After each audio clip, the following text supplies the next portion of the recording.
अस्सलाम वालेकुम नाज़रीन, इस्लामाबाद से ज़हीरुद्दीन बाबर आपकी खिदमत में हाजिर है। नाज़रीन, बाद लोगों के नज़दीक हमारा जो डेमोक्रेटिक सिस्टम है वो डिलीवर नहीं कर रहा। आवाम की तवक्कुआत बहुत ज़्यादा थी। तवील मार्शल लॉ के बाद लोगों का ये ख्याल था कि मसाइल उनके हल होंगे, अवामी हुकूमत उनके मसाइल हल करेगी, मगर हम ये देखते हैं उसी तरह एहतजाज का सिलसिला जारी है, लोड शेडिंग उसी तरह से जारी है, महंगाई उसी तरह से जारी है, और सबसे अहम बात जो लॉ एंड ऑर्डर की जो सूरत हाल है वो बुरी तरह अबतरी का शिकार है। दूसरा नुकता नज़र ये है, देखिए जी, सिस्टम को चलने दिया जाए। डेमोक्रेटिक सिस्टम एक ऐसा सिस्टम है कि जब वो चलता है तो उसके समराज सामने आते हैं, लिहाजा सब्र व तहम्मुल के साथ जो है ये वक्त गुजारा जाए, इलेक्शन होने दिया जाए, दूसरी हुकूमत आएगी उसको अपना टेन्योर मुकम्मल करने दिया जाए, और जब ये सिस्टम चलेगा तो इसके सम्राट खुद ब खुद आवाम तक पहुँचेगा। जो सियासी और समाजी जो गहरी नज़र रखते हैं इस इशू पर, वो इस वाले से क्या नुकता नज़र रखते हैं, इस पर गुफ्तगू करने के लिए आज हमने अपने प्रोग्राम में ज़हमत दी है मारूफ सियासी व समाजी रहनुमा बैरिस्टर दानिश इफ्तिखार साहब। बैरिस्टर साहब, वेलकम टू शो। बैरिस्टर साहब, ये बताएं कि डेमोक्रेटिक सिस्टम जो है वो डिलीवर कर रहा है, आप क्या समझते हैं? जमहूरियत हमारे यहाँ मौजूद है, लोगों की मुश्किलात दूर हो रही हैं, किसी तरह से जो नाउम्मीदी है वो बिला जवाज़ है, हुकूमत को टाइम देना चाहिए। देखिए, इस मसले को समझने के लिए मैं समझता हूँ कि जब से जमहूरियत कायम हुई है, जिस दौर की आप बात कर रहे हैं, उससे थोड़ा हमें पीछे जाना पड़ेगा। क्या हमें पाकिस्तान से भी बल्कि अगर पीछे चले जाएं तो जब अंग्रेज़ यहाँ पे इक़्तिदार मुंतकिल कर रहे थे और जा रहे थे, उस वक़्त भी जो इंडिया के लीडर्स थे और मुस्लिम लीग के भी जो लीडर्स थे, उनके ये खदशात थे कि ये डेमोक्रेटिक सिस्टम जो है वो चूँकि जो वेस्टर्न सिम्बल्स हैं, वेस्टर्न सोसाइटीज़ इस पर बड़े अरसे से, सदियों से उस पर कायम व दायम हैं, शायद बरसगीर में ये एक नया सिस्टम होगा और इसको जड़ पकड़ने में, इस सिस्टम को यहाँ प्रिवेल करने के लिए कुछ वक्त दरकार होगा। और फिर बाद में आपने देखा कि यही हुआ हमारे साथ। जो हमें जो मुश्किलात दरपेश आई वो इसी की वजह से आई कि हमने जमहूरी निज़ाम को हमने जड़ पकड़ने नहीं दिया, और पाकिस्तान जब बना तो बड़ी एक थोड़े अरसे के बाद ही यहाँ पे आमिराना हुकूमत आ गई। एक तरफ आमिराना हुकूमत आ गई, दूसरी तरफ पाकिस्तान में एक लीडरशिप का फुकदान भी था, जो कायद-ए-आज़म मोहम्मद अली जिन्ना साहब के जब वो चले गए इस दुनिया से, और लियाकत अली खान साहब भी बहुत कम अरसे में पाकिस्तान बनने के बाद हमको छोड़ के चले गए। तो उसके बाद जो यहाँ पे लीडरशिप का भी फुकदान था, लीडरशिप का भी, ब्यूरोक्रेसी भी इतनी अच्छी नहीं थी। जब पाकिस्तान बना था, बरसगीर के जब दो टुकड़े हुए थे, तो यहाँ इंडियन सिविल सर्विस में जो उस वक़्त मुश्तरका एक सिविल सर्विस होती थी, उस वक़्त 1500 अफराद थे। उन 1500 में से तकरीबन 80 या 100 के लगभग जो हैं उन्होंने सिर्फ पाकिस्तान का रुख किया। तो ये स्टेट मशीनरी के हवाले से तो मसाइल हमें पहले ही उसको सामना करना पड़ रहा था। इंडिया भी हमारे साथ आज़ाद हुआ, मगर हम ये देखते हैं कि इंडिया में कभी गैर जमहूरी अंदाज में हुकूमत का खात्मा नहीं किया गया। यही वजह है कि इंडिया में हम ये देखते हैं कि लोगों के मसाइल ज़्यादा हल हो रहे हैं, जो मुहब्बल वतनी है वो वहाँ पर ज़्यादा है, लोगों का इदारों पर एतमाद ज़्यादा है, मुश्किलात ज़रूर वहाँ पर मौजूद है, मसाइल ज़रूर मौजूद है, मगर एक उम्मीद वहाँ पर हमें नज़र आती है। जी, इंडिया में कंटिन्यूटी रही है, दुरुस्त आपका कहना है। असल में हमारी जो एक जोग्राफिकल एक लोकेशन जो थी, और इंडिया के साथ जो एक आइडियोलॉजिकल हमारा एक डिफरेंस था, नज़रियाती इख्तलाफ था, जिसकी बिना पर पाकिस्तान भी कायम हुआ था, उसने हमें मजबूर कर दिया कि हमने अपने डिफेंस के ऊपर हमने जोर देना शुरू कर दिया, और अपनी आर्मी को हम एक बहुत बड़ा मुकाम देना शुरू कर दिया। ठीक है, उसका एक मुकाम बहुत बड़ा होता है, वो हमारे सरहदों के मुहाफिज होते हैं, लेकिन जब इतनी ज़्यादा इंडिया सेंट्रिक हमारी अप्रोच हो गई कि जी इंडिया ने ये कर दिया, हमें ये करना चाहिए, इंडिया हमारे से इतना ज़्यादा ताकतवर मुल्क है, तो अब सारे जितने भी हमारी आवाम भी थी, उन्होंने भी आर्मी को देखना शुरू कर दिया, उनको ज़्यादा दर्जा देना शुरू कर दिया। तो इसी वजह से मैं समझता हूँ हम मार खा गए। हमें चाहिए था कि हम अपनी सिक्योरिटी को अपने जो पॉलिटिकल अफेयर्स हैं उनके साथ मुंसलिक ना करते, लेकिन हम ये ना कर पाए।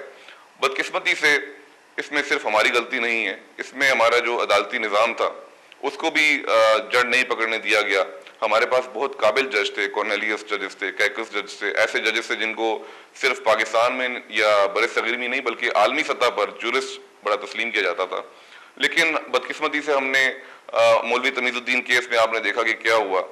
फौजी जो एक आइन को तोड़ा गया, उसको आइन को तोड़ने के हवाले से अदालत ने जब एक हुक्म सादिर फरमाया कि ये इकदाम दुरुस्त नहीं, उसके बाद फिर आपने देखा कि अदलिया की किस तरह सबवर्जन की गई, ताकि जो गैर आइनी इकदामात थे उनको एक तरह से तौसीक दी गई, उनको जस्टिफाई किया गया, वैलिडिफाई किया गया।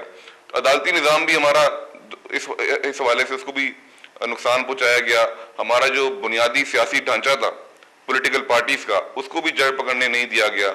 और जो पॉलिटिकल पार्टीज मंजर आम पर आईं उस वक्त भी और आज भी वो इसी मुश्किलात का उनको सामना करना पड़ रहा है कि वो अपने निजाम के अंदर ही जमहूरियत कायम नहीं कर पा रहे। बालू ये कहते हैं, देखें जी, किसी एक इदारे को, किसी एक शख्सियत को, किसी एक सिस्टम को इल्जाम नहीं दिया जा सकता, बल्कि हमारी जो तबाही हुई है इस वक्त जो हमें तबाही नजर आ रही है उसमें सब इदारों ने हिस्सा डाला है।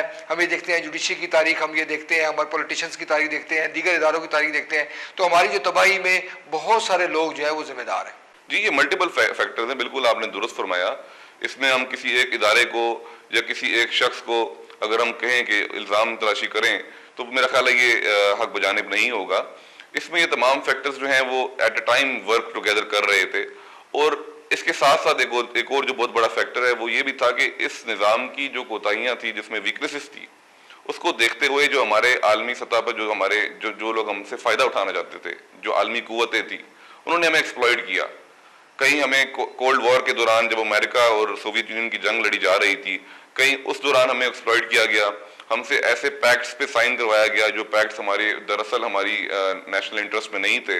सीटो का पैक्ट था, सेंटो का पैक्ट था, और बाद में हमने देखा कि उन पैक्ट्स का कोई हमारी सिक्योरिटी पर कोई असर नहीं हुआ, बल्कि मनफी उसके असरात मुरतब हुए। मनफी इसलिए मुरतब हुए कि सोवियत यूनियन और इंडिया का ताउन बढ़ा जब उन्होंने देखा कि हम वेस्ट की तरफ टिल्ट कर रहे हैं, और जोग्राफिकली तौर पर सोवियत यूनियन हमारे बहुत करीब था। अगर हम चाहते और अगर हम सही फॉरेन पॉलिसी अगर हम अपनाते तो ये आज मुश्किलात हमें दरपेश नहीं करनी पड़ती। मान लो ये कहते हैं, देखें जी, लियाकत अली खान साहब ने गलती की कि अमेरिका का दौरा करके और अमेरिका की जानिब उन्होंने रजू किया, जबकि रूस हमारे साथ इस तरह मौजूद था, इसी तरह जो दीगर जो हमसाय में जो ताकतें मौजूद थी, मगर हमने प्रेफरेंस रूस को दी। वो जो तरजीह उन्होंने दी, वो गलती जो शुरू हुई वो अब तक हो रही है और उसी वजह से हमारे मसाइल हैं। मैं समझता हूँ कि वो एक उनकी तरफ से एक गलती उसको मैं नहीं कहूँगा। लियाकत अली खान साहब एक ओपन माइंडेड इंसान थे। उन्होंने पाकिस्तान की इंटरेस्ट को प्रमोट करने के लिए उन्होंने अमेरिका का दौरा किया, और वहाँ पे भी उन्होंने ये बात की कि मैं एड के लिए नहीं, मैं ट्रेड के लिए आया हूँ आपके पास, मैं ताजिर हूँ, एक हाथ में मेरे। आपको याद होगा उन्होंने बड़ा एक मशहूर जुमला फिक्रा कहा था, आज भी जो याद रखा जाता है, और वो उन्होंने वो किया। लेकिन उसके बाद मैं समझता हूँ कि एक तसलसल उसमें कायम नहीं रहा। इसी तरह जिस तरह अमेरिका में उन्होंने दौरा किया, हमें चाहिए था कि हम सोवियत यूनियन के साथ अपने ताल्लुकात बढ़ाते, हम उसी दौर के अंदर हम चाइना के साथ अपने ताल्लुकात बढ़ाते। चाइना और अमेरिका भी, आपको याद होगा, उस वक्त अमेरिका ने चाइना को तस्लीम नहीं किया हुआ था, और क़याम पाकिस्तान के काफ़ी अरसे के बाद तक चाइना जो है वो अक़वाम मुत्तहिदा में उसको सिक्योरिटी काउंसिल में एक अपनी जो मुकम्मल नशिस्त है वो भी अमेरिकन मुखालफत की वजह से नहीं मिल रही थी। तो हम इसको एक्सप्लॉइट कर सकते हैं। सवाल कहते हैं, देखिए जी, एक जुमले में अगर इस बात को आप खत्म कर दें कि कोई भी शख्सियत, कोई भी हुक्मरान हमारे आया तो उसने जाती मफाद को तरजीह दी, कोई भी मफाद को तरजीह नहीं दी।